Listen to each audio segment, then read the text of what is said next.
Distinguished guests, it is with great pleasure that I welcome you to our 5th online briefing in our series of regular webinars, where we discuss important topics related to nuclear arms control.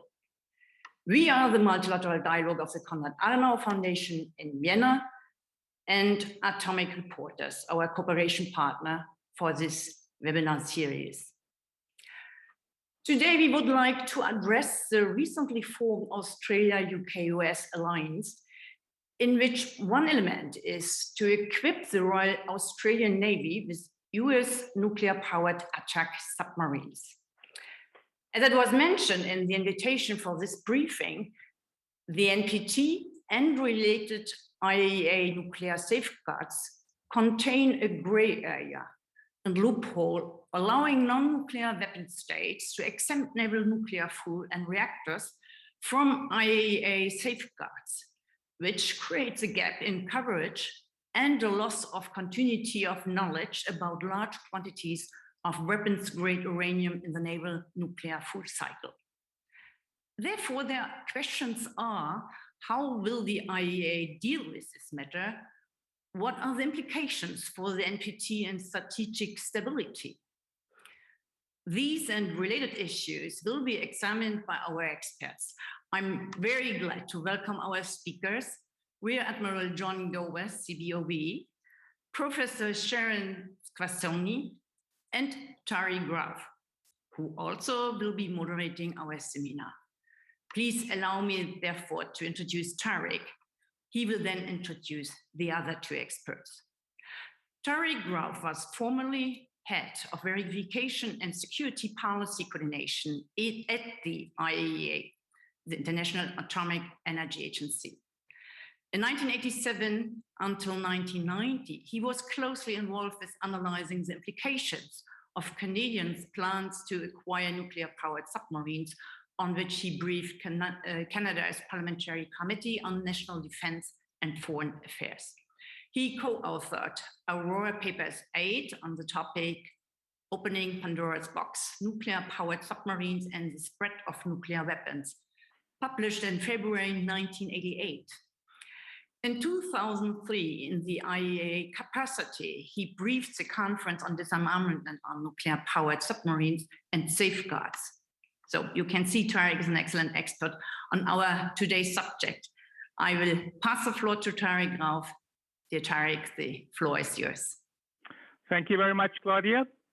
I too would like to join Claudia in welcoming everyone to this interesting discussion here today.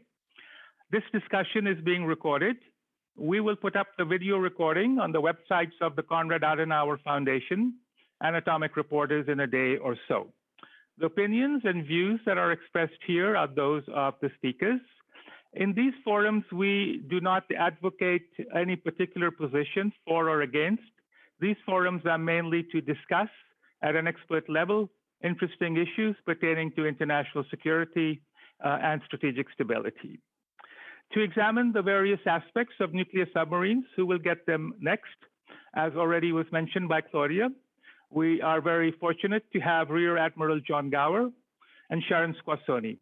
And I too will join the discussion after the two of them have spoken. Rear Admiral John Gower, until his retirement in December 2014, served as Assistant Chief of the Defense Staff, Nuclear, Chemical, and Biological in the United Kingdom Ministry of Defense. Previously, he had spent nearly half of his 36-year military career at sea, culminating in the sequential command of 2 globally deployed submarines.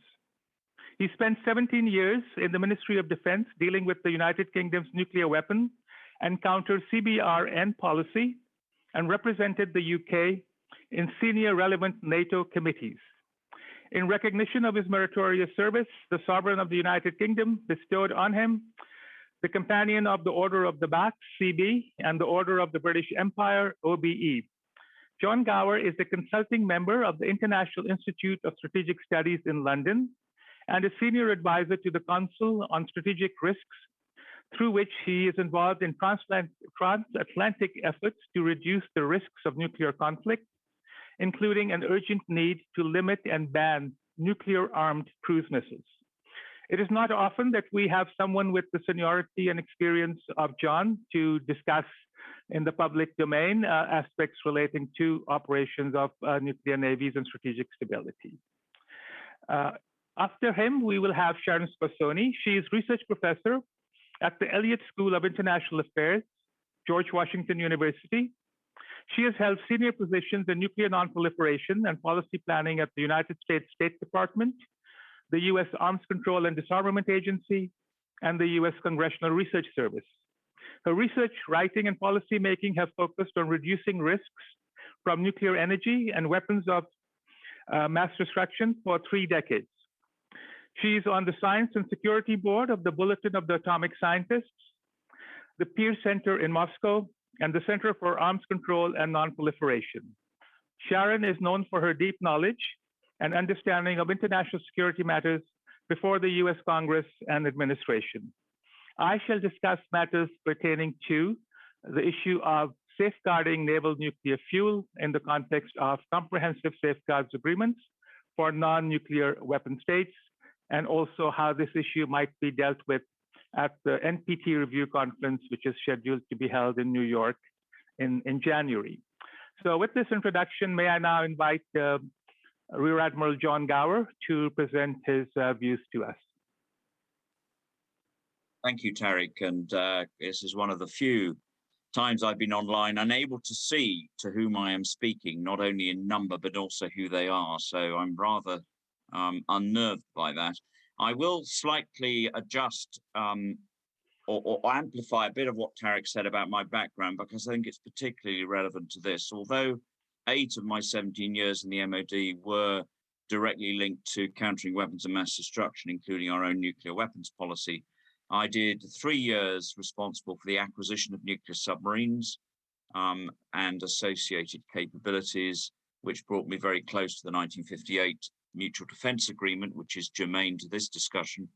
And also I had a few years in the operations side of the Ministry of Defense, which included the introduction into service of the Tomahawk land attack missile island into UK submarines, which is another facet of the AUKUS agreement.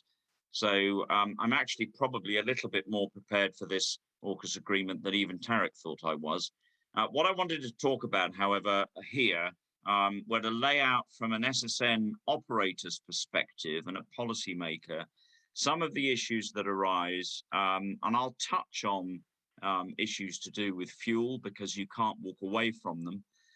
But I will say that I know personally the individuals in the 3 navies who are leading or at least advising on this, and they have a most challenging mandate set to them by the political leadership, which has clearly advised by them under the covers of the time leading up to the public announcement.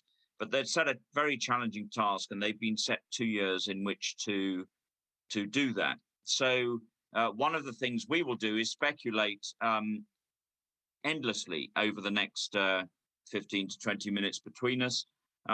Undoubtedly, as things become more clear as to the solutions they have recommended to the politicians and the announcements they made, we can narrow down those speculations. So we'll try and cover all exit strategies or futures, but a lot of them will be just that, just speculation.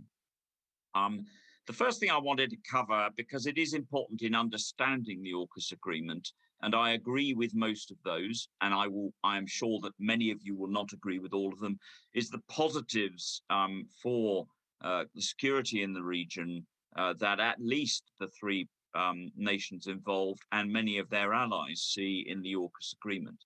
As Tariq rightly said, this SSN addition to the Australian Navy is but part of the agreement which widens and broadens the cooperation between the 3 nations. So I'll concentrate on the benefits that the SSNs bring. Undoubtedly, more SSNs in the Pacific add to the capacity to deter acquisitional activity contrary to United Nations laws of the sea and the UN Charter in the region. And I am retired now and I speak for myself, so I can say the word China. China was not in the announcement because it's difficult for nations to say these things because they create tension. But there is no doubt that this was part of the desire of all of the three nations and their allies to present a broader front against the current position of China, not only in Taiwan, but in the entire Western Pacific, and in my mind, the very unhelpfully named geographical seas. If they weren't called the Sea of Japan, the South China Sea, perhaps nations wouldn't feel so possessive over them. That's why I prefer Mediterranean and Pacific and Atlantic. They're at least neutral names. So they add to that deterrence. Greater allied cooperation in the Pacific through such a program is also additional sound deterrence. Given the geography of Australia, which is immensely superior to that of the UK when operating submarines in the Pacific, SSKs, that is conventionally powered submarines, have never fully met the Australian needs nor their ambitions. And this was not the first time that Australia has seriously considered acquiring nuclear submarines as part of their order of battle. And whilst the SSKs, the capable SSKs they have contributed to deterrence, they've done so in a far more limited manner. Additionally, the adding of a second sharing of Tomahawk land attack missiles to the Australian nuclear submarines is significant, but it brings issues, and more of that later in my remarks. And there are indeed opportunities and advantages for the additional scale of construction of these submarines in either or both the US and the UK submarine programs. That's not an unmitigated advantage, and I'll come to those in a minute. But Tariq did refer to these as US submarines. That I believe that is still very much in the balance as to who and where and how these submarines and their reactor plants will be manufactured. And in that particular detail, as in everything in this life, lies much of the devil and the issues. And I'll now cover from my perspective. I'm just under halfway through my 10 minutes. I'll now cover from my perspective, the key issues from an operational and a program management point of view, but I will inevitably lean into the sandwiches a little bit on HEU and IAEA because these are completely entwined, but I will try not to eat either Sharon or Tariq's sandwiches at all. As I say, a lot of the challenges and negatives to the AUKUS lie in this detail. The first one is one that the Canadian Submarine Service found when it acquired the Upholder class submarines, and I commanded the last of the Upholder class submarines and one of the SSNs in my time at sea, the time to which Tariq referred, and that is that there is a technological paradigm shift between operating conventional submarines and operating nuclear submarines. Both, not that submariners who don't operate nuclear submarines are any less professional, nor their support infrastructures are any less professional, but it is a significant ratchet up in technological complexity and the implications of getting things wrong. So for all of those reasons, the supporting infrastructure and mindsets have to go through a significant change.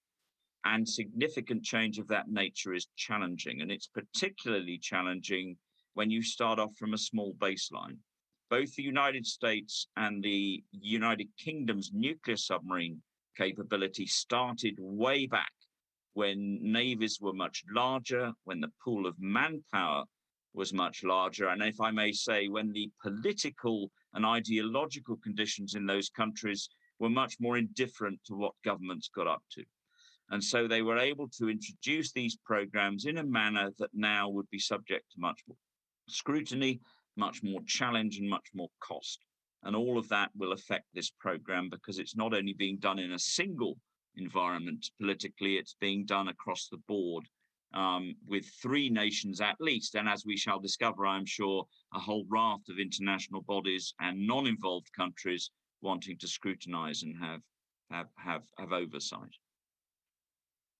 And much of the detail will remain secret because the 1958 Mutual Defense Agreement between the United Kingdom and the United States carried and still carries significant penalties for being anything but that. And I cannot believe that any addition to that for Australia will be any less stringent.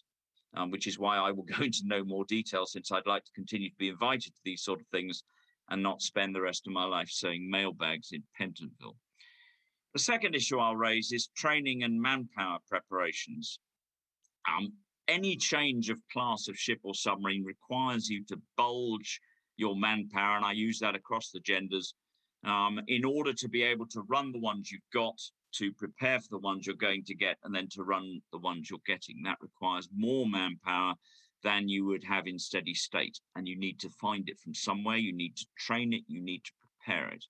And in this case, because my belief is that these submarines will arrive either manufactured in Australia, with the exception of the propulsion plant, which comes in as a plug-in module, or manufactured out of Australia as a complete unit, that is going to need a significant amount of discussion and cooperation between the three navies, which was not quite the case in the first iteration of the 58 agreement, when the majority of it was done actually in the United Kingdom. It's going to require a lot of manpower exchange across the three nations. There's going to be a consideration about basing of submarines in the region as part of that. It is not, I do not expect it to be unusual that they will consider either the basing of an American SSN in Perth or a UK SSN in Perth as part of that preparation. There are capacity issues in both the US and the UK programs. They are having difficulty, it is on record, in delivering their current programs for their national programs. And in the UK, that is specifically the Dreadnought SSBN to replace the Vanguard class. So while there are scale benefits of introducing more submarines, more plants, more production, it gives confidence to the industry supporting it, it's more money, cannot be ignored that there are problems introduced by that. The bit of this issue that is going to, or the main issue that's going to, I suspect, concern the majority view, is what is decided in the exact boundaries of where the enriched uranium is going to be in Australia as part of this program. That it is a US and UK submarine program, however it is designed, means it will be highly enriched uranium. That they ditched France means that it would never be lowly enriched uranium. Those two programs are very different, with different objectives, different costs, different mindsets. And so where the highly enriched uranium boundary is, as far as the Australians is concerned, is the significant issue. Is it just the reactor compartment? Is it the whole of the submarine and its supporting infrastructure? Or will it spawn a huge nuclear infrastructure and other industry in Australia? Time will tell. The last thing I want to mention before my 10 minutes is up is the risks associated with another United States program. I spend most of my life dealing about, as Tariq has said, dealing with nuclear weapon risks. And the Trump administration added a capability back into the arsenal, potentially subject to the naval posture review of this administration, which is the submarine launched cruise missile nuclear, which had been successfully beached in the Clinton administration and discarded in the Obama administration. If that comes into service, or indeed when that comes into service, essentially it neutralizes the conventional Tomahawk capabilities in any nation that has them, if you point them anywhere near a nuclear armed state, because that nuclear armed state cannot judge and will not wait to judge whether that missile which comes out of the sea is nuclear armed, or indeed which flag it happens to have on it, because they aren't marked with flags. And if it's close enough to see if they are marked with flags, it's a bit late. So they will assume that it is nuclear armed. This is therefore both escalatory and neutralizes the whole point of Australia buying them in the first place. And my last slightly ironic point will be the United Kingdom manpower in submarines has always been at risk. It's not a very, you have to persuade people to want to go underwater for most of their lives, and only people with limited imagination like myself actually do it. You're based in Scotland. Scotland is chasing independence. So that future for your family is unsure. And now comes another place where they speak a very similar language. They have sun and surf, and they'll be offering jobs, even though they won't admit to it. The choice between Faslane in winter and Perth at any time of the year, and I've been to both, is a no-brainer. So there will be risk from this program to the US submarine manpower. On that note, which is not the key one that I know you're interested in, but it's significant, I will pause and I look forward to your questions in due course. Thank you. Thank you very much, John, for a very comprehensive presentation. So you pointed to the major difference between operating diesel-electric submarines, SSKs, and nuclear submarines. So now there are a new generation of diesel-electric submarines with air-independent propulsion systems and also battery storage. And there's at least one on the market that claims to have a patrol range of more than 18,000 nautical miles, a patrol deployment of 90 days, and underwater endurance of 21 days. So wouldn't something like this suffice for a regional power like Australia compared to an SSN? And also putting it in the broader context, because the Chinese and Russians obviously will find ways of responding to this. You want me to answer that now? Yeah, well, we do one question or so after each speaker. And then... Okay, that's fine. No, I wasn't sure how this is going to do. Yeah. I mean, Elon Musk makes claims for Tesla's endurance that none of the people that I know own Teslas have ever been able to match. The trouble with quoting the absolute possible perfect extension of the technology, and since none of these submarines has ever been tested anywhere near that endurance, it's purely theoretical, is that that they even that stretches, it seems to stretch to what a nuclear submarine can do in its sleep, and then do it again, and then do it again, and then do it again. So if what you want is not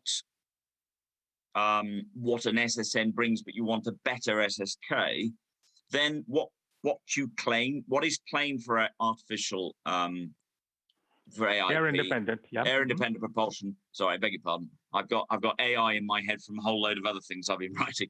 But what is claimed for AIP may be for you. But if you need legs at range and endurance at range and stealth at range, and you want to carry payloads, and you want to do what you can do with an SSN and the range of capabilities it brings, AIP and SSKs are not there yet. For some countries they are, but they're not there yet. Otherwise, frankly, the UK and the US would seriously look at the cost and investment, balance of investment risks that go into that in their nuclear submarines. So yes, SSKs are getting better with this technology, but they don't even come close to what has been proven over many decades. And if you're making an investment decision, I can absolutely understand why the Australians have taken the choice they have in this regard. So I have one follow-up question. The literature states that diesel-electric submarines can be quieter than nuclear-powered submarines. And one of the class of submarines that you commanded, a Canadian upholder, in one of the war games managed to, quote-unquote, sink an American aircraft carrier, as did a Swedish diesel-electric submarine. And one of the rationales for the Canadians getting the upholders was that the US Navy could train against the diesel-electric submarines in a silent mode. So again, wouldn't it be more of a contribution if Australia had more capable SSKs to complement Royal Navy and US Navy nuclear submarines in the Pacific? And I deployed my SSK before it flew the Canadian ensign as HMCS Windsor. I deployed it to the Gulf, both inside and outside the Gulf. Clearly, with Pentonville in mind, I can't go into too much detail. Yeah. Mm-hmm. But you can do these with submarines, with conventional submarines, in specific scenarios. So if you had a choke point where you didn't need the legs of a longer submarine, or if you had an exercise that was planned to force the carrier group through a place where the conventional submarine is. Conventional submarines can be completely quiet. But while they're being completely quiet, they can't go very far. So you have this dilemma as a conventional submarine captain, and you can be really noisy and get somewhere, during which time you were almost always killed in exercises, and that bit's always missed by the people who highlight the successes of the SSKs. And I was one of them. I loved what I did was right, but you don't make the most of the fact that while you were snort transiting with your diesel mast sticking up for 10 miles, the aircraft were having a field day on you. In an SSN, you can't get absolutely quiet, although modern SSN designs are very, very, very quiet. I mean, the two SSBNs, slightly bigger, the British and the French in 2009 ran into each other solely because they were in the similar place, but actually ultimately in exactly the same place. And they were extremely quiet. And so even their very expensive sonars didn't hear them. So the difference, it's not that SSNs these days rattle along stupid noisily. It's just it's possible to get an SSK quiet. So if what Australia wanted to do was to protect its coastlines through a number of choke points, say through the Indonesian islands and that kind of things, then the Collins class is absolutely, and any other SSK that's better than that is absolutely right for that. If you want to project your capability in a deterrent mode into and through around the Paracels, the Spratlys, and further north, then the likelihood of your conventional submarine surviving getting to a point where it could make use of its quietness is much reduced and not a risk you would necessarily choose to take. I do want to add, there's something I missed, and you've reminded me of it, and that is the other thing that SSNs under an Australian flag do for the United States Navy, and Lloyd Austin referred to this in a speech in Singapore about a week before the AUKUS agreement. I don't have the exact quote in front of me, but I can find it, and I can do it in questions. But basically, my belief is when the Australians are capable, the US will turn to the UK and say, thank you very much for your support in the Pacific, but it's not good for you to drag your submarines 12,000 miles to here.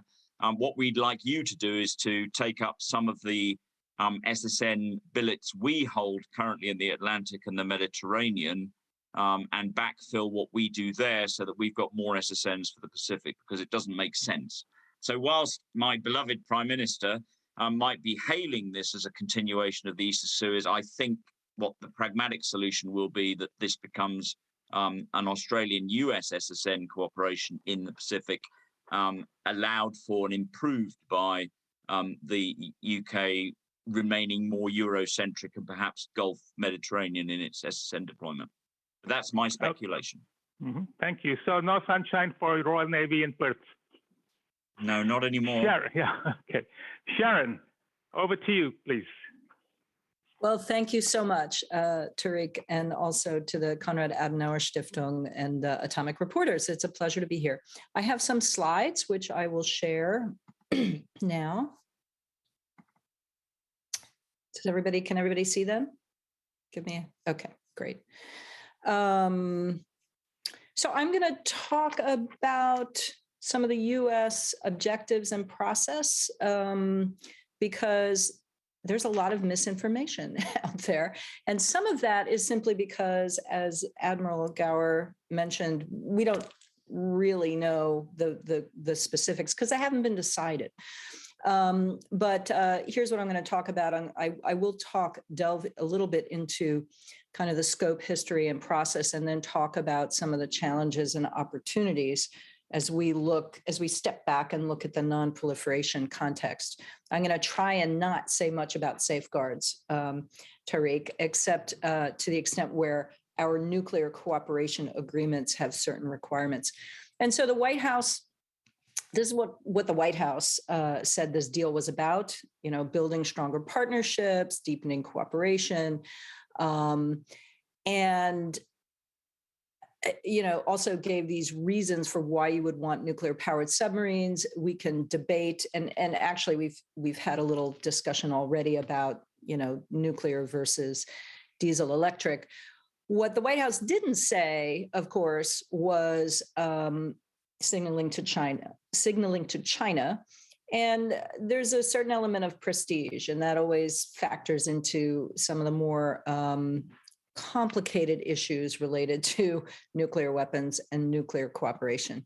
The scope is very murky right now. It's supposed to be a joint endeavor between the three nations, but we don't know exactly which submarines are going to be chosen, how they will be transferred. We do know that it is obviously not nuclear weapons, but naval nuclear propulsion, an attack submarine technology or an equipment. And then as other colleagues, Australian colleagues, have mentioned, the extent of the Australian domestic content is not actually known. And that can have significant non-proliferation implications. You know, for example, should Australia decide to enrich its own uranium and enrich to a high level? Okay, but you know, regardless, there has to be a very significant sharing of sensitive information because you can't operate these. You know, even if the whole thing were sort of plug and play, you know, the Australian Navy needs to know quite a lot about that naval propulsion. And, you know, at least in the US system, and as Admiral Gower mentioned, this is super secret stuff, right? And so all of my dealings with the Office of Naval Reactors over the years about, well, how would you try to monitor naval fuel if you ever had to do this under a fissile material production cutoff? You know, they were like, well, we'll be able to wave to you from the perimeter. So that is going to be a really interesting threshold to cross. Okay, so the history. Folks may know that US-UK nuclear sharing began, you know, before the Mutual Defense Agreement. It began in World War II with the Quebec Agreement and the Hyde Park Agreement. When the McMahon Act made the 1946 Atomic Energy Act, things were very restricted, right? So in the very beginning, we couldn't share information with anyone. Well, obviously, this created a rift between the US and the UK and Canada because they had already been cooperating with the US. That was amended. The Atomic Energy Act was amended several times, but in 1958, it was specifically amended to allow cooperation in the military applications, right? And so from there, we have the 58 Mutual Defense Agreement.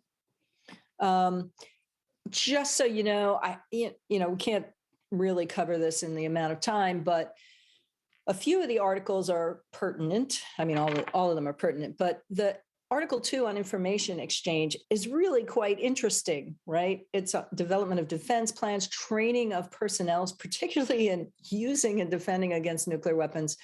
But that last point there is research and development and design of military reactors. Article 3 specifically covered the transfer of naval nuclear propulsion and material, including information on reprocessing. So it's hard for us to look back, hard for us to remember that, this agreement predated a lot of other subsequent agreements that have restricted quite a lot of information sharing, mostly in the civilian area. There was, of course, no transfer of nuclear weapons under that agreement. So the question is the 58 MDA a precedent? And you could say, well, no, in a lot of ways. It was completed before the Nuclear Non-Proliferation Treaty and subsequent changes to the US Atomic Energy Act. And the kinds of privileges that were given to the UK would be inappropriate to give to Australia because of, not just because it's a non-nuclear weapon state, but the development of norms against reprocessing and enrichment and minimization of highly enriched uranium. On the other hand, you can say, well, yeah, it's a precedent because it is a template for a separate agreement on the military applications of nuclear energy. And it established, very useful processes for sharing information, which I'm sure folks are within the government are going to look at. Well, so what's different when it comes to Australia? And my remarks here are looking at US-Australia, but clearly it could be a case where the British transfer technology through an agreement that they would have to set up with Australia. The issue there is that the 58 MDA agreement allows for, it's not entirely restrictive in terms of the onward transfer of information. No matter what you do, the US is implicated, okay? But so my remarks here are, if the US had to directly transfer things to Australia, what would have to happen? Okay. So the US-Australia Peaceful Nuclear Cooperation Agreement, we call them 123 agreements, after the Section 123 of the Atomic Energy Act, it's limited to peaceful uses of nuclear energy. And it's specifically defined to exclude any military purpose whatsoever. And military uses are defined as including military nuclear propulsion. So that's out. You can't do that under the 123 agreement. That 123 agreement also does not allow for transfer of restricted data, and naval nuclear propulsion data is going to be restricted data. It also has a quirky little clause in there about not transferring highly enriched uranium in excess of the quantity required for purposes described in the agreement. You may know that Australia had the HIFAR reactor, which was fueled with HEU. My take on all of this is you're not going to amend that 123 agreement. That's not the way to go. You're going to have to set up a new agreement. Fortunately or unfortunately, the Atomic Energy Act actually allows for cooperation in the military applications of atomic energy. It's Section 91. And this, there are a few important points. I know this is a little bit down in the weeds, but as we look forward, it's, I don't know, I'm kind of a technical geek, so this stuff interests me. The president can authorize the Department of Energy or the Department of Defense to cooperate with another nation and transfer by sale, lease, or loan a utilization facility for military application. That is naval reactor written right there. It doesn't have to be naval, but the point is a reactor is a utilization facility. The president has to say there's no unreasonable risk to the common defense and security, but that cooperation has to take place under an agreement entered into in accordance with Section 123, right? So you can't, you've seen things in the press which says, oh, this will just be a military to military agreement. No, not under US law. Okay, now, when you look at Section 91, they're usually under the Section 123 agreements have to meet 9 different non-proliferation requirements. There was a lot of discussion of this when the U.S. was negotiating an agreement with India. For those specific agreements, a Section 91 agreement, there are a lot of exemptions. So what don't you have to do? Okay, so you don't have that prohibition on no military purpose. The U.S. does not have the right of return of material equipment. We don't want your submarines back or the fuel. Where it says no retransfer of restricted data and material, normally an agreement will say, country X, you can't go off and then take our information and give it to another country. This is not, this will not be a prohibition under a new agreement with Australia, according to the law. They would not, normally there's a restriction on enrichment and reprocessing. That would not apply. The US having to give advanced approval of storage for material and equipment, that would not apply.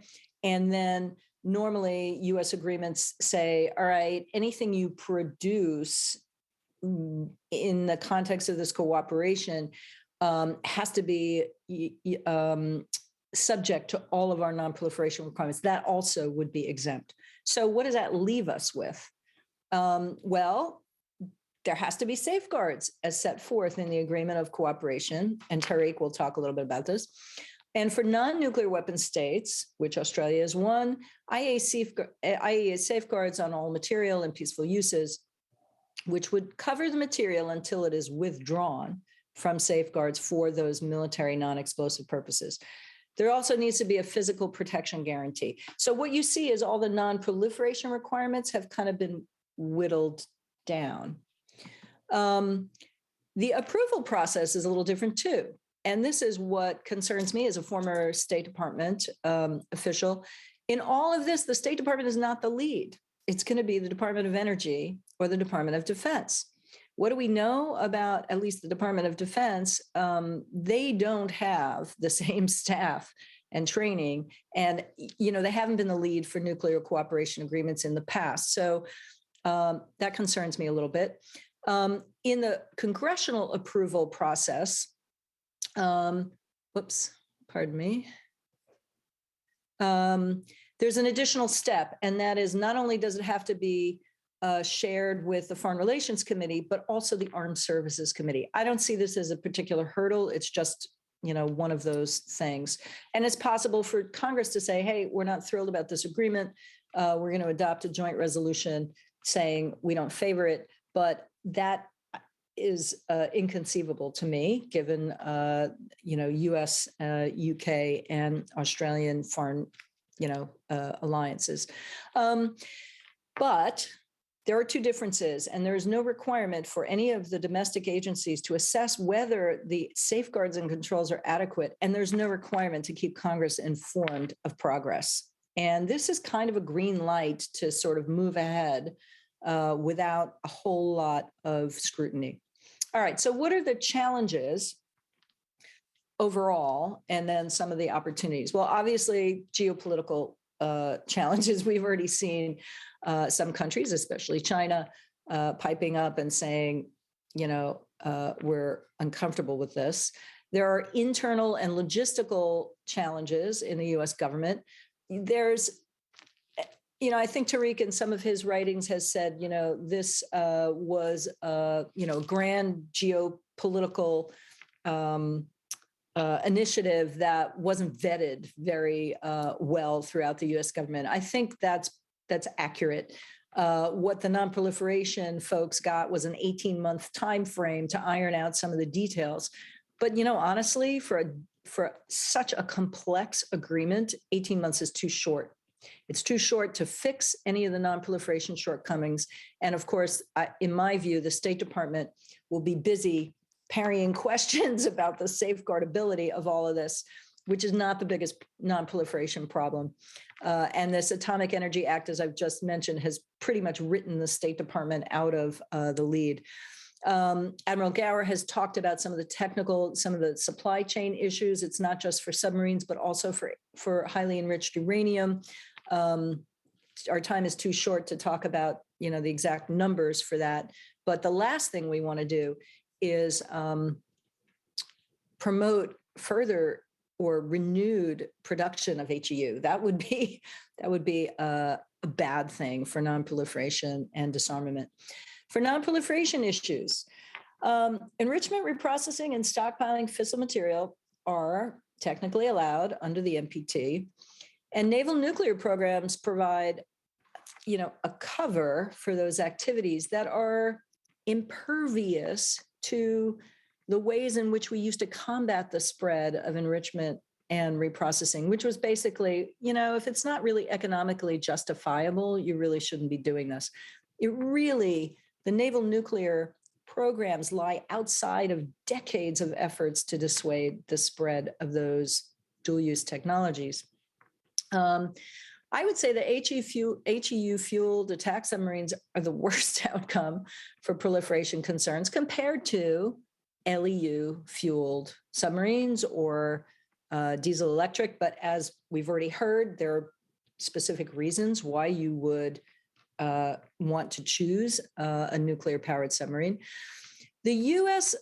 voluntary safeguards offer contains national security exclusions that will likely, almost 100%, cover most of the fuel cycle related to naval fuel. So if you think that, if the U.S. were to supply a complete power plant to Australia and somehow that you would get monitoring on that, the chances are extremely, extremely limited.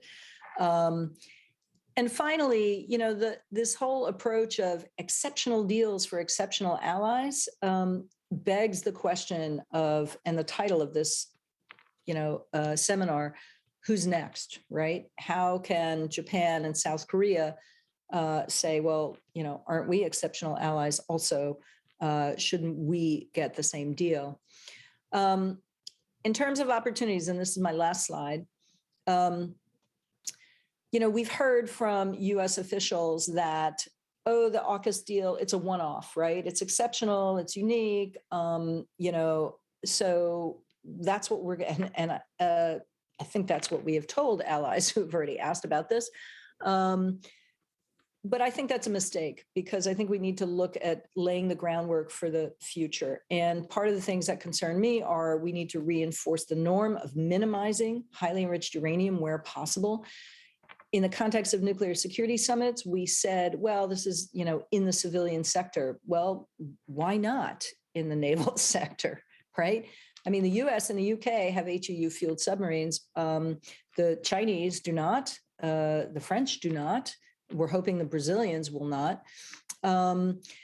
There's an opportunity here to continue, as the US has done a little bit of work on the development of advanced high density fuel to allow for a life of ship LEU cores for Virginia class follow-on. It's not terribly popular, but the Biden administration could make a strong effort to do that. There are implications down the road for a cutoff treaty if we ever get there, and disarmament. Eventually, the nuclear weapon states will need to improve transparency, monitoring of their fuel cycles, data collection, all of that to build confidence. And in my view, if eventually we do get to a global zero, you're not going to be allowed to keep this naval nuclear loophole open. It will become an even bigger challenge. And so finally, and I'll set up Tarek for his talk, safeguards approach should be as rigorous as possible to set a helpful precedent. Thank you. I hope I haven't gone over my time. I fear I have, but I will stop there. Thank you very much, Sharon. That was very useful to hear elements and aspects with regard to U.S. nuclear cooperation policy. So I have one follow-up question, and then I'd pass the floor over to John. He also wanted to ask you a question. So very briefly, when the time comes for the administration to go to Congress to get the permission, what is the sequence of events, so to speak, or procedures that the administration would need to follow or invoke? Thanks, Tarek. It's not any different, truly, in terms of the process. It's just the players are going to be swapped out. So it will probably be the Department of Defense. They don't, normally civilian nuclear cooperation agreements, that you need to do a non-proliferation assessment statement. Some of that's classified. They won't have to do that. They will put the text of the agreement. They'll negotiate it with, again, we don't know. Is it going to be, because we don't know what's going to be transferred. Will it be a new agreement with Australia that's necessitated because we're directly transferring something, or are the Brits going to transfer something and we just need to tweak it? So the actual process is not very onerous, because it's almost an automatic approval in Congress unless there's a huge issue. And I don't see one of those arising. So it's, as I said, 60-day approval, it sits before Congress. It's a little bit of magic timing, because 60 days of continuous session is longer than 60 days, but. Okay, so Sharon, a week or so ago, you, along with about 20 other US experts led by Professor Frank von Hippel of Princeton University, sent a letter to the administration asking to convert the naval reactors from high enriched uranium to low enriched uranium. And you might recall that in 2014, the US Navy did a study on the conversion, and they concluded that while it was possible to do the conversion, they didn't see any particular merits or advantages in doing so. And I saw a technical study from one of the laboratories which said that a low enriched uranium core, particularly a lifetime core, would need to be about 20 to 30% larger in size. So that would mean one would need to increase the circumference of the Virginia class or its successor submarine by 2 or 3 meters, which apparently is not that easy a thing. And maybe John can come on this as well after you've given us your views. Oh, so I can't comment on how easy that is. I will certainly leave it to John. I mean, the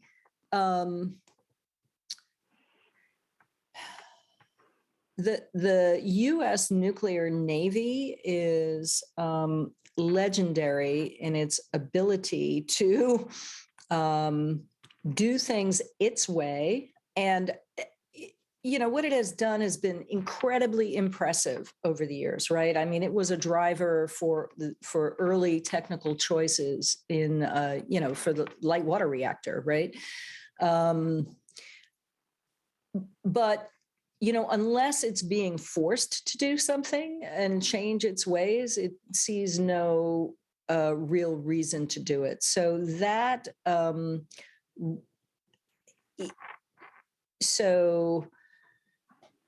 it would need to be a top-down decision, or it would need to be some kind of congressional action to, as we have seen, right? Congress can give money to do research and development, and the Navy kind of likes that. So, the American way is pour money, throw money at a problem, and maybe you'll come up with some solutions. But, looking further, down the road, 100 years, I mean, how long are we going to continue to have HEU fueled, not just submarines, but carriers, other things? I think it's a difficult question bureaucratically, financially, and, for the non-proliferation regime as a whole, right? I mean, HEU is,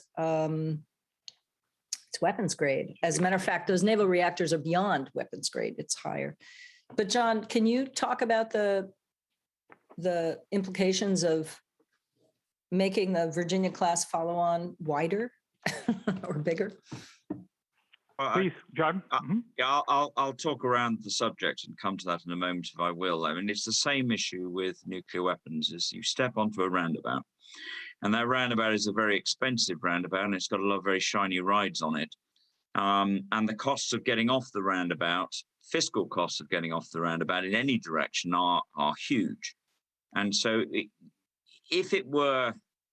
and I do not know the answer to this question, but Tariq referred to a 2014, I think, study.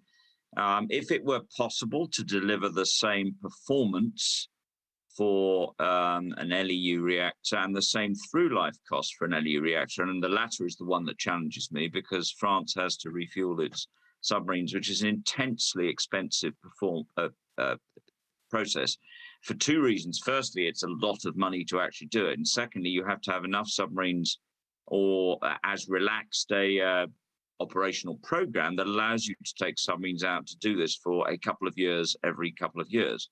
Now, France has taken that payment largely as a result, frankly, of their masochistic program of going it alone. Now, there are agreements between the US and France. They're not as good as they're not as well publicized as the ones between the US and the UK. But the UK sold its soul in nuclear terms to the US a long time ago, and therefore has enjoyed a slightly cheaper overall program as a result of it. France did not do so, and pays the price, and has chosen to continue to pay that price.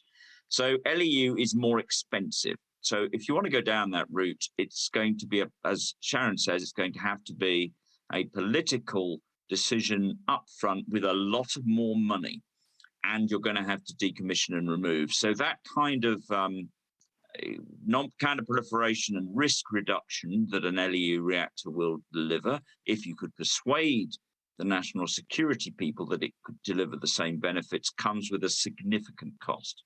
And one of the reasons is that if you make it's a very simple one, if you make your submarines bigger, then everything that has to do with your submarines needs to be bigger.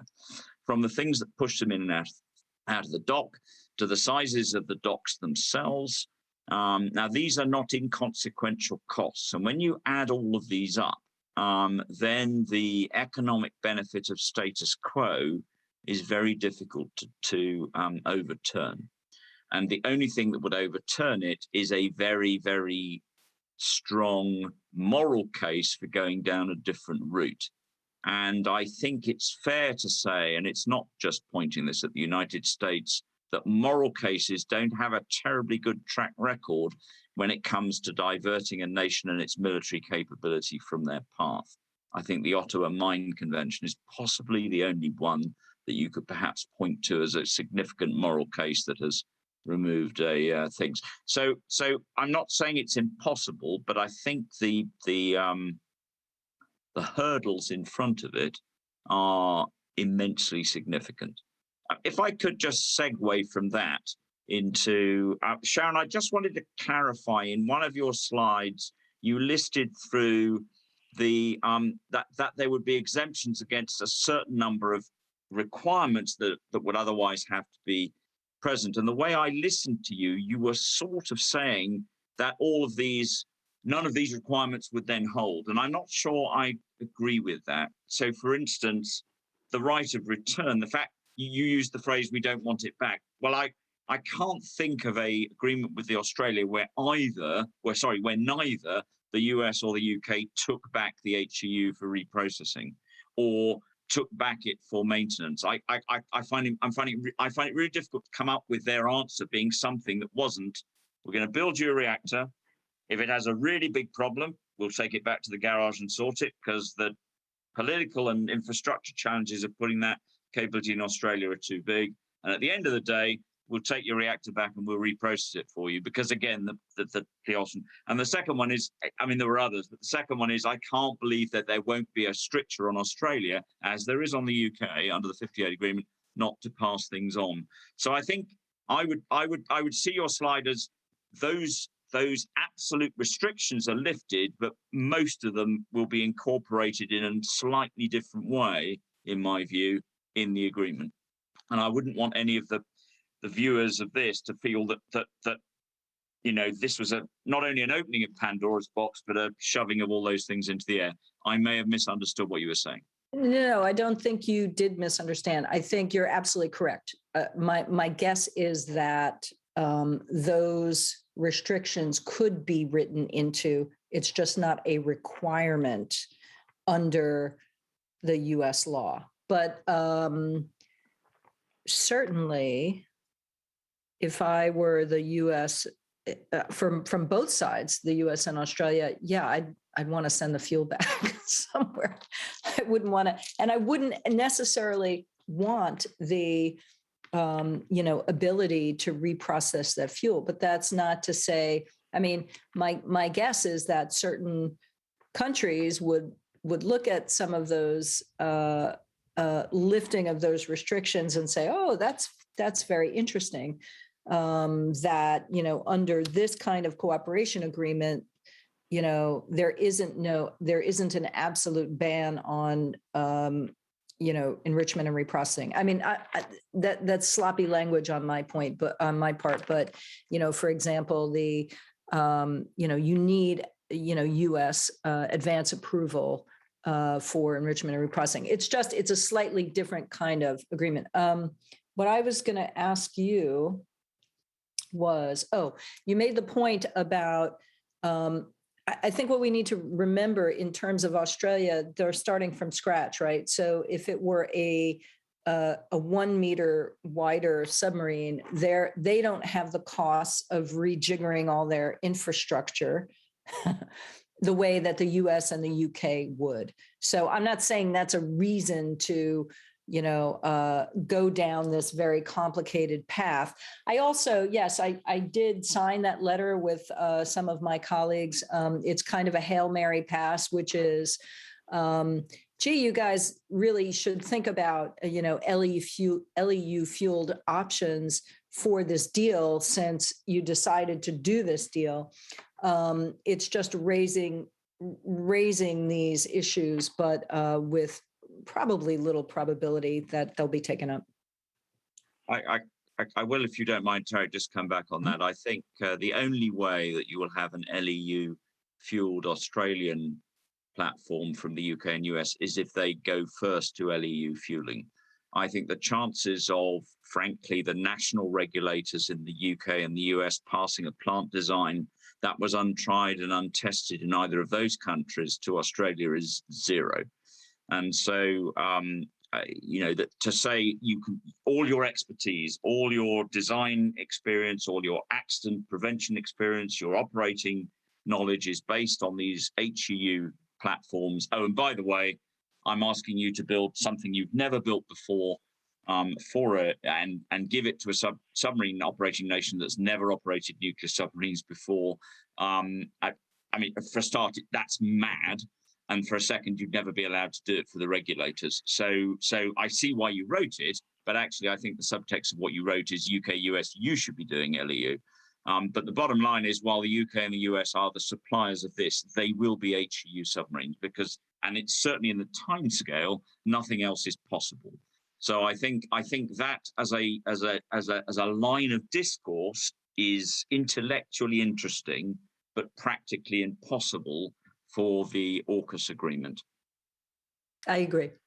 But so if we look at I think it's the U.S. Navy's report, they publish one on nuclear propulsion every year, and the report for 2020 said that the U.S. nuclear Navy has been in operation for 65 years. They've sailed more than 160 million nautical miles without having a nuclear or radiation accident. They've had collisions and groundings and other stuff.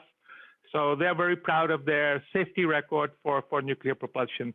So let me come to the issue of IAEA safeguards, since I'm sitting here in Vienna, and also at an earlier stage in my career when I was in Canada working at the Canadian Centre for Arms Control and Disarmament, which was an independent think tank, but it was funded mainly by the Canadian Department for External Affairs, but they gave us a long leash to do research and say what we want. So in 1987, the Canadian defense paper at the time outlined a requirement for 10 to 12 nuclear-powered submarines for the Canadian Navy to replace their aging diesel-electric submarines. At that time, one of the responsibilities of the Canadian Navy was to help the NATO navies in plugging what is known as the GI-UK gap, the Greenland-Iceland-UK gap, to prevent Soviet attack submarines and missile launching submarines flushing out from the Arctic into the Atlantic, and to bottle them up there along with the British and American submarines. But the hidden real reason was that Canada had drawn straight baselines all the way up to into the Arctic Circle, up to the North Pole, from its western extremity in the Pacific Ocean, from its eastern extremity in the Atlantic Ocean. So in Canada, we talk about coast to coast to coast, having 3 coasts. And this was to ensure that Canadian sovereignty would be extended all the way up to the North Pole. And the Canadian Foreign Minister at the time, in an unguarded comment, said, well, the Canadian submarines really are not against the Russian submarines, they are against the UK and British submarines, because we don't like them breaking ice in the Arctic, and the British add insult to injury by playing a game of cricket there. The media has a heyday, and we in the government then look very sorry that we are not able to protect our sovereignty. The US, of course, was not amused at this rationale that its closest ally, the one country with which it has a mutual defense agreement, where in the North Atlantic, in NORAD, which is the North American Aerospace Defense, for 50% of the time, it's the Canadian commander who's on watch to detect incoming bombers and ballistic missiles attacking North America. Anyway, that was part of a background. So at our center, we did a study both on the cost implications, but more importantly, on the implications with relevance to safeguards. Since Canada is a non-nuclear weapon state, Canada was a partner in the Manhattan Project and in the Three-Nation Declaration. In December of 1945, Canada became the first country to announce, when Prime Minister Mackenzie King said that Canada, having nuclear technology for weapons purposes, will renounce it and will not use it for nuclear weapons purposes. And since then, Canada has been a strong champion of the IAEA, of nuclear safeguards, and therefore it was of particular interest to us as the Canadian think tank to ensure that nuclear-powered submarines coming to a non-nuclear weapon state could be acquired in a way as to not to damage the nuclear non-proliferation regime and the safeguards regime. So as Claudia mentioned, we did a study called Aurora Papers, which are very much like the Adelphi Papers printed by the IISS in London. And we really focused on the implications of this. So the IAEA's Npt Safeguard System, which is for non-nuclear weapon states such as Australia, Japan, South Korea, and Canada, has a safeguard system which is referred to as a 153 system that refers to the document in which the structure and content of safeguards agreements is specified. This structure and contents was negotiated between 1971 and 72 after the NPT entered into force in 1970. All IAEA guidance documents on safeguards, nuclear security, nuclear safety involve inputs from the member states and their experts. So these are not documents generated by the IAEA Secretariat on its own, but it's a collective consultation process. And when all the member states are happy, then it goes up to the Board of Governors for approval. And then on the basis of these standardized agreed texts, countries come and sign safeguards agreements. And each one of these is an international treaty between the state concerned and the IAEA, which is subject to ratification. And therefore, there is a lot of importance given that the content of such agreements are standardized and agreed by all interested member states. So under the Non-Proliferation Treaty and also under the Safeguards Agreement, the mandate is to safeguard all peaceful nuclear activities. So this suggests that even in the NPT, in the Safeguards Article number 3, they left some leeway for non-peaceful or military nuclear activities that were of a non-explosive nature, such as, for example, naval nuclear propulsion, space propulsion, even potentially nuclear reactors that are powering a military base, or radar stations like the Defense Early Warning Line in the high Arctic and so on. But this has never really been tried in practice. So Canada became the first non-nuclear weapon state to approach the IAEA in 1987 with this proposition that we will be acquiring either a fleet of 10 to 12 submarines from the United Kingdom based on US licensed technology using highly enriched uranium, or the other option is to buy the French Ruby class submarine, which operates on low enriched uranium. But for safeguards purposes, it really doesn't matter whether it's high enriched uranium or low enriched uranium. The important issue is that the nuclear material has to be under IAEA safeguards so that IAEA can ensure that there is no diversion to nuclear weapons use. So in this 153, insert 153 structure and content of safeguards agreements, there is an exclusion built in. It's called paragraph 14. So at the time, the Non-Proliferation Treaty was in its final stages of negotiation between 1966 to 1968.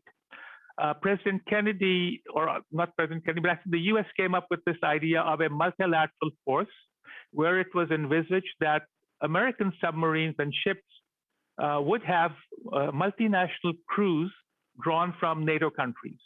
The Russians were absolutely apoplectic at this idea because they didn't want Germany anywhere near such platforms. So eventually the US shelved this particular proposal. But countries like Italy, Sweden, Germany, and others perked up and said, well, we may want to have nuclear-powered submarines in the future, so we need to have some mechanism in the Safeguards Agreement whereby we can access this particular capability. So this paragraph 14 exclusion states that a non-nuclear weapon state party to the NPT can approach the IAEA and request that a certain quantity of nuclear material and related activities should be exempted from safeguards for non-proscribed military activities or non-peaceful activities, and that the IAEA should be provided, to the extent possible, information on the quantity, the isotopic composition, and the use of the nuclear material involved in such an activity. But then in another part of the same paragraph, it says, but the state has the right to exclude any and all such information under the grounds of military secrecy and military requirements of classification. So one hand was giving, but the other hand was taking away. So in the Canadian experience, when Canada was discussing this with the UK and also the United States, Canada was informed by the US, first of all, that the United Kingdom would need permission from the US through its congressional process as described by Sharon, and only then could the United Kingdom transfer any nuclear material to the Canadians. But in order for the Canadian procurement plan to proceed, they needed quite a bit of information on the technical aspects and characteristics of the propulsion plant and the submarine itself. And again, from the US side, there was a very strong prohibition on the UK on sharing information relating to nuclear propulsion other than something very, very general. And Canada was told that none of this information could be shared with or provided to the IAEA, so it would be a complete black box. So the concern now is that very likely Australia will come up against the same problem, whether they buy the US Virginia class or the UK built Astute class submarine. And therefore, these restrictions on not sharing nuclear technology will create quite a bit of problem for the IAEA. Now, the IAEA in the earlier life in the 90s was implementing safeguards in what we in the Secretariat called in a mechanistic manner. And under this mechanistic approach, the IAEA missed the Iraqi parallel nuclear program at the Tuwaitha nuclear complex, where IAEA inspectors were visiting one part, but in another part, Iraq had undeclared nuclear activities. So to deal with this gap, and also to change the agency safeguards culture, from 1993 to 1997, the IAEA strengthened its safeguard system and it strengthened its safeguards culture in consultation with the member states, and the IAEA then approved the additional protocol to safeguards agreements. So both under the safeguards agreement for a non-nuclear weapon state and under an additional protocol, a country like Australia or Canada seeking nuclear-powered submarines and then seeking to exempt the material and the reactor from the very beginning till the end of life of the reactor, but also the storage and dispositioning of the reactor and the fuel cannot be shared with the IAEA unless the technology holder authorizes the user state to do so, which, as Admiral Gower has stated in his talk, seems very, very unlikely. So this then creates a problem. Should then Australia be able to qualify for the safeguards conclusion that all nuclear material in the country has been declared and remains in peaceful use? Because clearly not all material would have been declared and not all material would have been in peaceful use. Furthermore, under the IAEA statute, the IAEA cannot be involved in furthering any military purpose. So I argue that in facilitating the operation of a nuclear navy outside of safeguards, the IAEA is in fact facilitating a nuclear purpose. So now the issue is, how will the IAEA deal with this, since the 3 AUKUS states have approached the IAEA to work out the details of this, and the IAEA Director General has stated in an interview in Washington that he has set up a small team, 2 experts from the Safeguards Department and 2 legal experts, to discuss with the 3 AUKUS states and how to proceed. But then we have a larger issue. This discussion has to be done in a more transparent way and consultative manner, which doesn't seem to be the case at the moment. And then this, as Sharon alluded to, could create a bad precedent. So we could have one form of a safeguard mechanism for an Australian nuclear-powered navy, but then tomorrow Brazil might come up, which already has had a nuclear propulsion program under development for more than 2 decades. Do we then have a different form of safeguards for Brazil?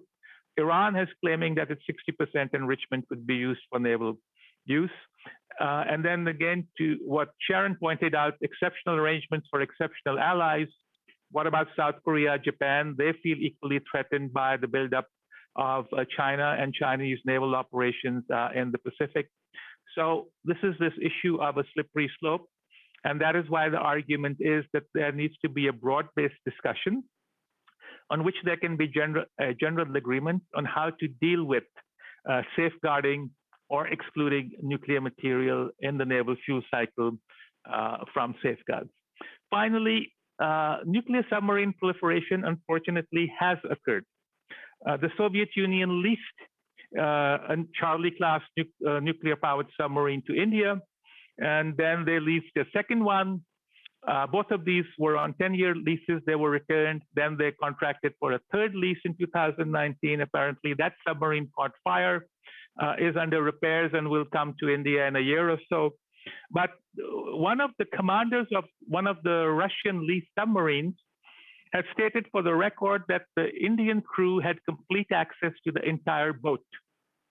The Russians would say that, well, the Indian crew did not have access to the nuclear propulsion areas, and there were always Russian sailors on board to make sure that the Indians didn't go to the part of the submarine that they didn't want to go.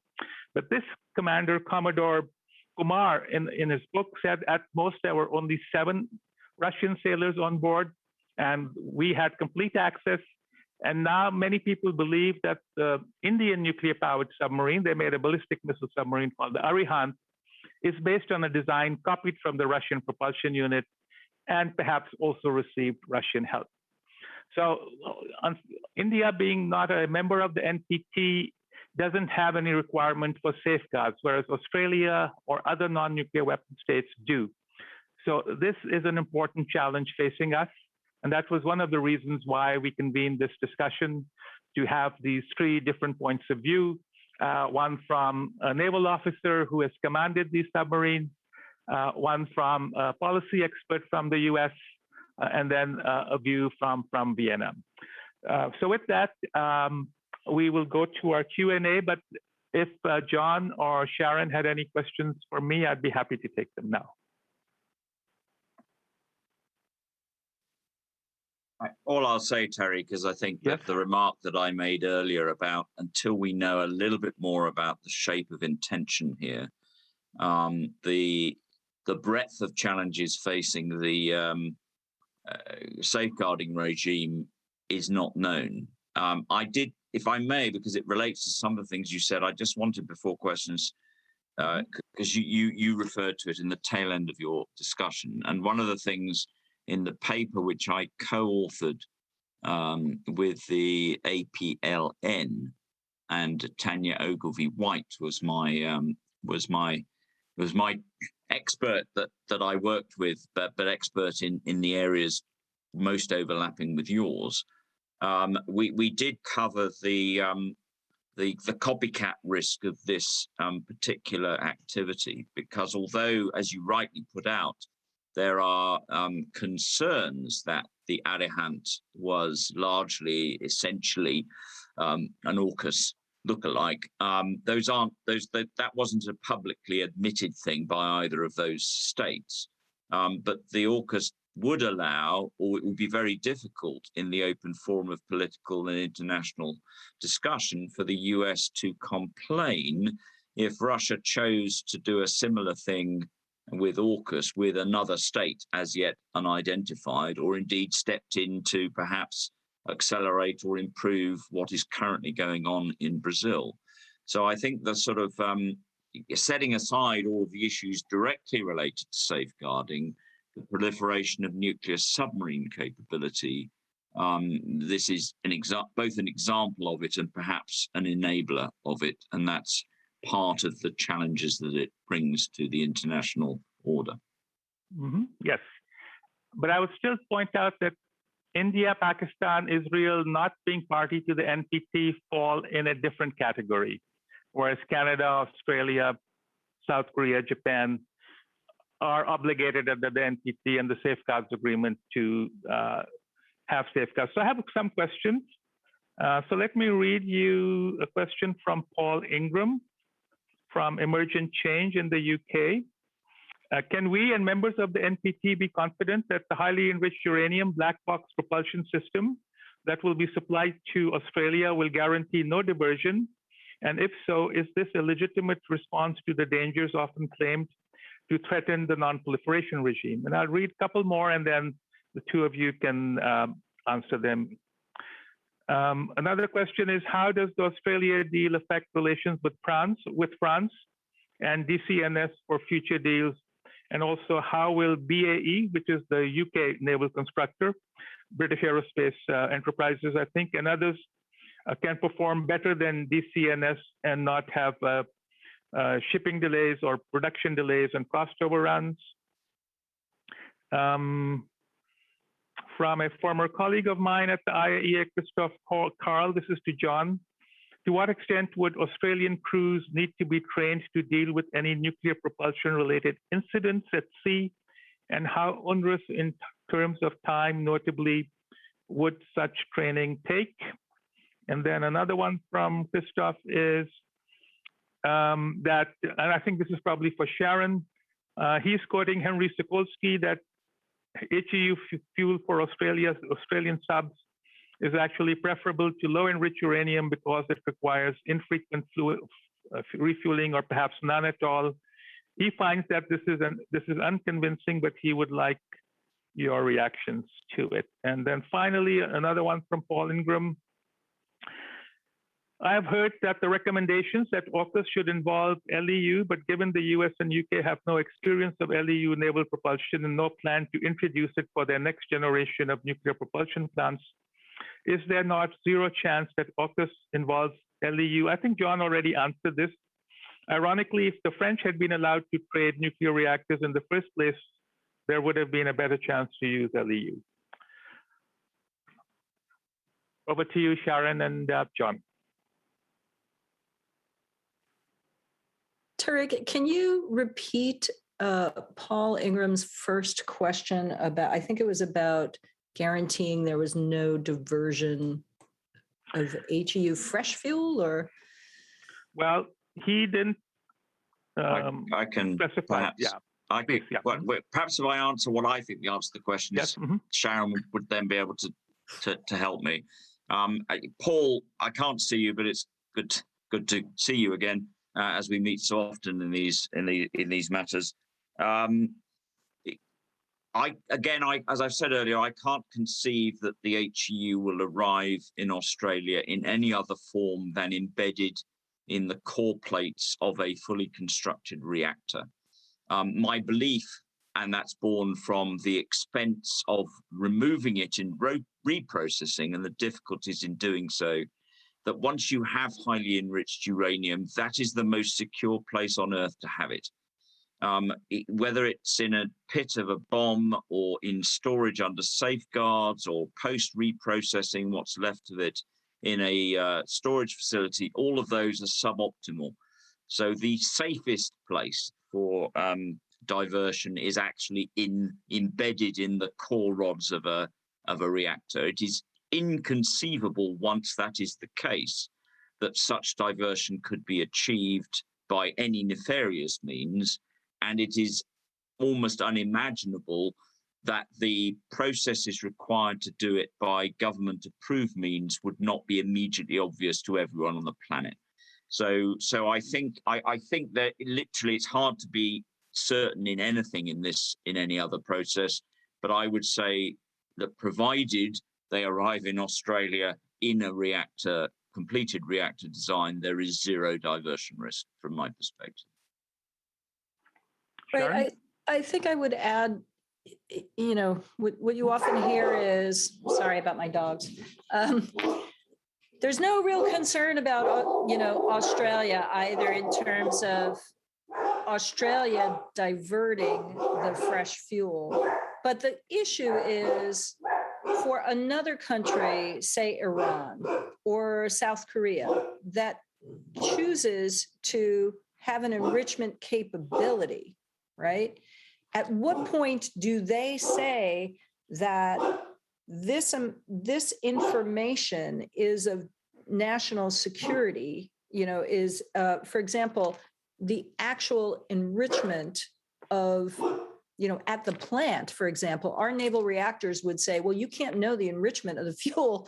You can't come into our fuel fabrication plant because that it's not just proprietary information, it's direct national security information. So it's less a question of, the diversion of that HEU fuel than another country or, backing up into the processes and trying to draw that box around what is military versus which will not be inspectable. I mean, you can devise certain kind of perimeter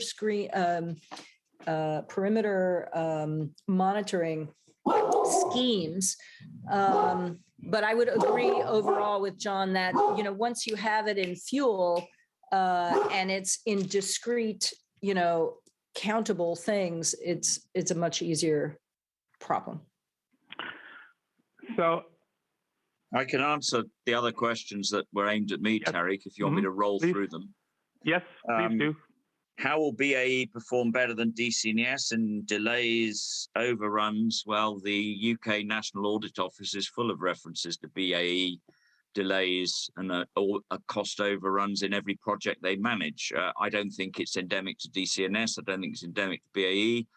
I think I would be safe in saying that the majority of US Department of Defense acquisition products are subject to delay and cost overruns as well. It seems to be part and parcel of the issue. So I don't think Australia has necessarily made an economic choice here in shedding the French submarine program, although I am aware of a number of commentators who felt that particular acquisition program had not necessarily started off on fully open parameters and that those were changed once the contract was signed.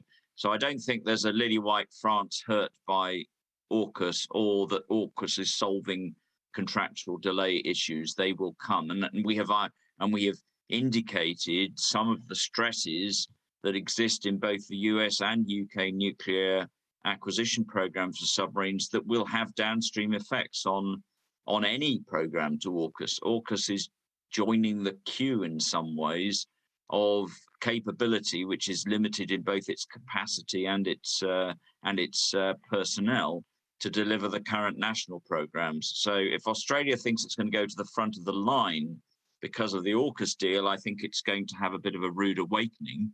But I think they're all, everyone involved in this is pragmatists up until you get to the most senior political level when it seems that the magic wishful wand in all these things is waved.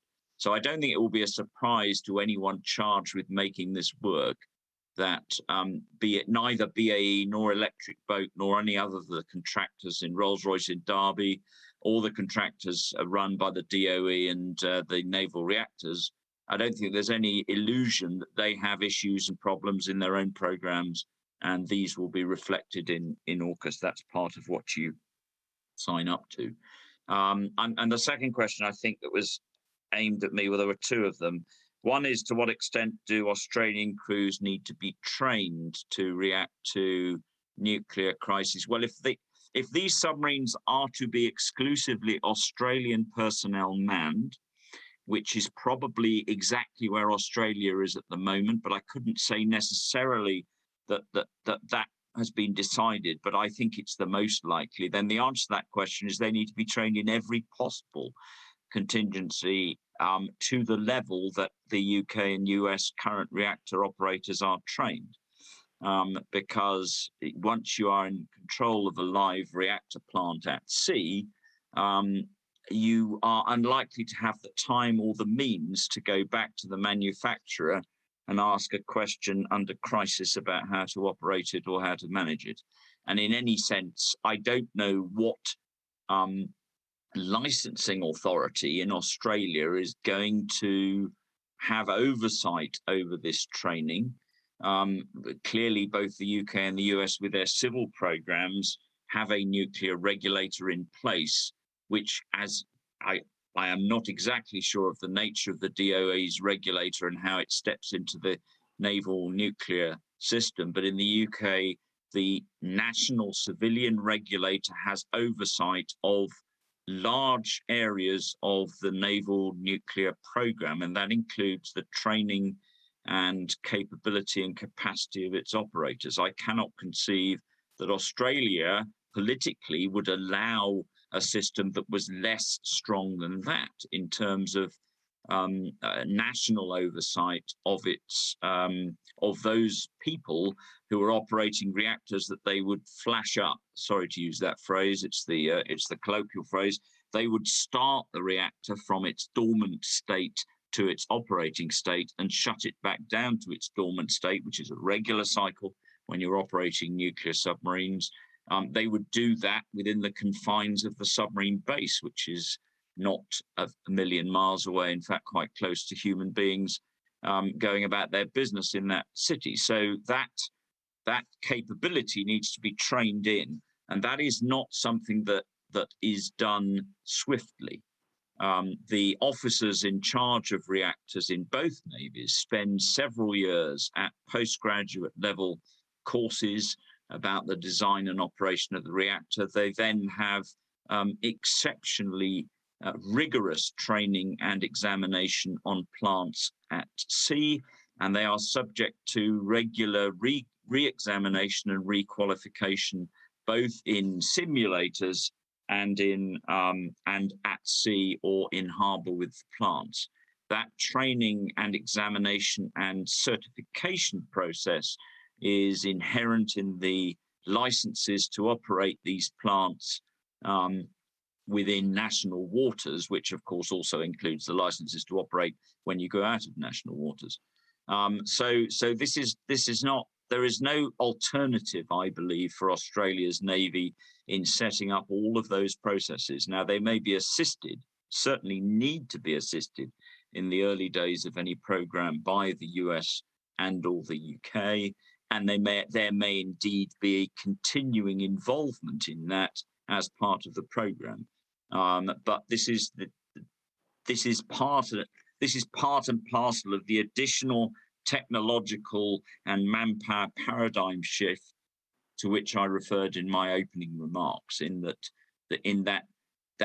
as a Navy, you have to open yourself to a degree of civilian oversight, certainly in the UK, that you would not be used to in any other part of your naval activity. You know, the firing of guns and missiles, the maintenance of diesel engines and seaboats, and what colour and how you paint your ships is not subject to the health and safety legislation, is not really delivered under the oversight. But nuclear reactor operation is very differently done. The last thing I'll say on this, because I think it's an important cultural issue, is the Australian Navy is based around the Royal Navy's concept of operations, that since one essentially was the mirror of the other. And both the US and the UK manage the training and career paths of their nuclear submarine officers and senior ratings in two very different ways. And I think the Australian Navy has a choice to make.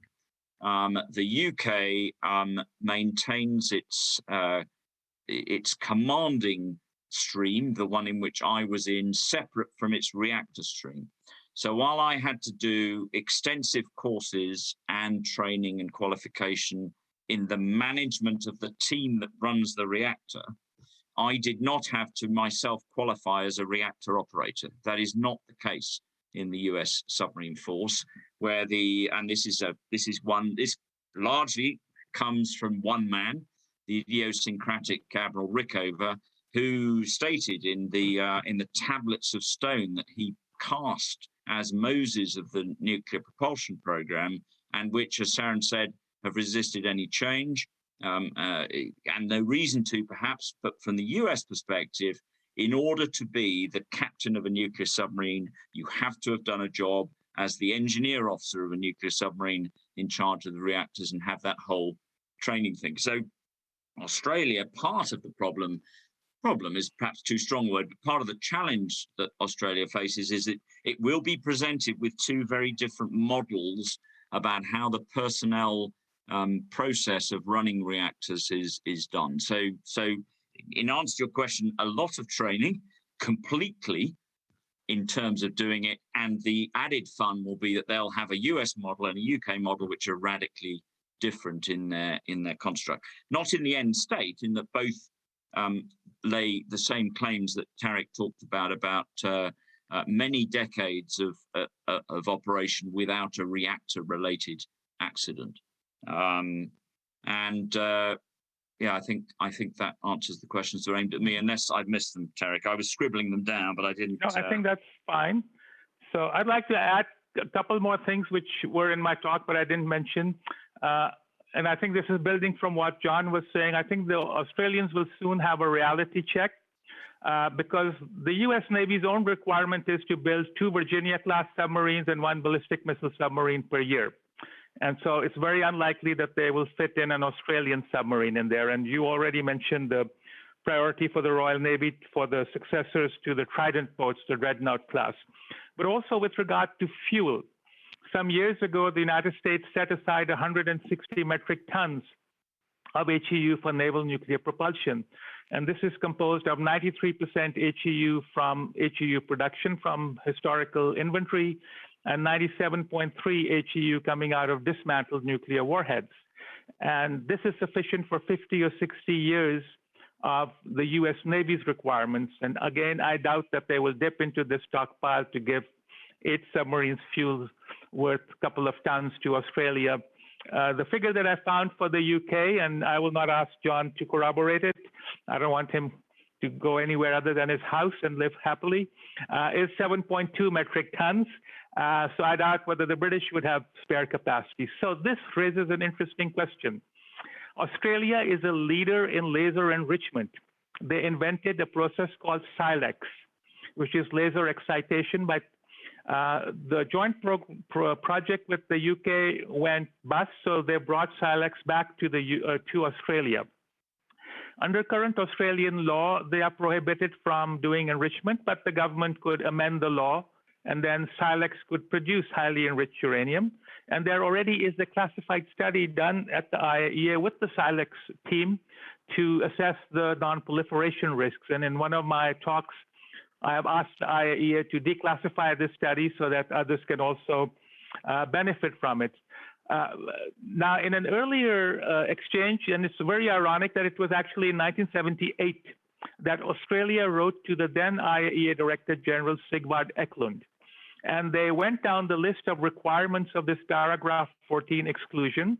And then they asked the IAEA Director General that if a country exercising this quote unquote right to exclude nuclear materials for naval nuclear propulsion or other non-peaceful activities did not follow the sequence of procedures, would this not be a reportable matter to the Board of Governors? And the IAEA Director General then confirmed that yes, a state has to follow all these procedures, and if it doesn't, it will have to be reported to the Board of Governors.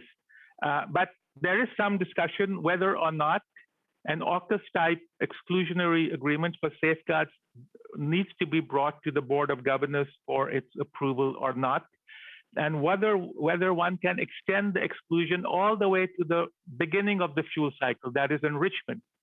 Because if the isotopic composition and the enrichment level of the nuclear fuel and its other characteristics are classified, then you have to classify them at the enrichment plant and not at the fuel fabrication plant. And if John or Sharon wanted to say something on that, I'd be happy to give them the floor. So these are some of the issues in addition to the ones that John identified that somehow need to be discussed in one way or another. So there's an interesting question from a student for John. He's from a technical university in Vienna. He has an interesting question. This, although it's not directly related to this, it relates to the Montreux Convention, where submarines are supported. If they are traversing the Bosphorus, have to traverse it not submerged but on the surface. And he says that since Turkey is digging a parallel canal to the existing one, in your view, would any submarines traversing this canal into the Black Sea, would they have to traverse it surfaced? Well, I think it's a little broader than the Montreux Convention, if I may say. Submarines are required to be surfaced with ensigns flying in any territorial seas belonging to another state, unless they have been given express permission to dive, because diving a submarine is deemed a hostile act in most laws. So it would apply both to the Bosphorus and anything else that Turkey digs. World War I, of course, Australian and British submarines made dive penetrations of the Dardanelles into the Marmara, but even they were frankly the bravest, almost stupid, delete as applicable submariners that have ever been, did not penetrate the Bosphorus dived. In no dived vessel I have ever been in would I have contemplated, even if the law didn't make me be on the surface, I would not have contemplated the Bosphorus dived. There are many cheaper ways of ending your life. But thank you for the question. So we're at the end of our time, and perhaps, John, you could make your concluding comments, and then we'll go to Sharon. Yes, I think, I mean, it's difficult when you don't have direct interaction with an audience to understand the value of something. But I want to thank the organizers in Vienna and yourself for putting this together. This is very early days of the AUKUS agreement. I think those charged, as I said at the beginning, with taking political ambition into a tractable and workable program have a significantly challenging task in front of them. And I often reflect on the beneficial timing of my retirement from the Ministry of Defence and the fact that I did it before AUKUS, when I'd have clearly been in the list of people to be fingered to run a program like this, or at least have significant senior involvement in it. I only have sympathy for those who are bringing it into fruition. We've covered some of the issues. We don't know the nature of the of what comes out, and I think more issues will come up.